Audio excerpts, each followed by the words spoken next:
This is BBC One Wales. Now the BBC News headlines with Anna Ford.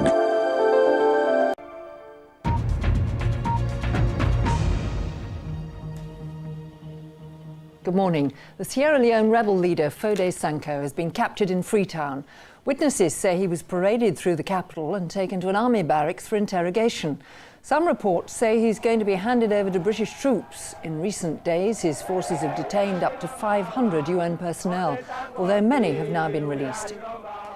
A British Airways pilot has been praised for his skill in safely landing an airliner at Liverpool Airport last night after the undercarriage stuck. The plane, which was carrying 50 passengers on a flight from Manchester to Belfast, first had to circle for 3 hours to use up the fuel. 2 passengers were slightly injured. Figures out today show the government has achieved one of its key manifesto pledges to reduce hospital waiting lists in England by 100,000. But more than 1 million people are still waiting for treatment, and in Scotland, Wales and Northern Ireland, waiting lists have grown.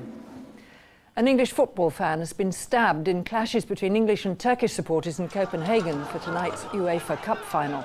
Danish riot police moved in and arrested 8 people after fighting broke out between Arsenal fans and supporters of the Turkish club Galatasaray.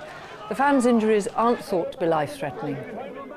The head teachers of all the 36 secondary schools in County Durham have written to the Prime Minister to warn him of an impending crisis over the poor state of their school buildings.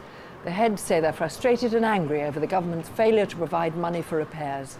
5 of the schools are in Mr Blair's own Sedgefield constituency. The first woman to be head of the security service, MI5, is trying to publish her memoirs. Dame Stella Remington, who was in charge of the agency from 1992 to 1996, has sent a draft manuscript to the government for vetting. It's considering whether to allow the book to go ahead. That's it. I'll be back with more news in an hour.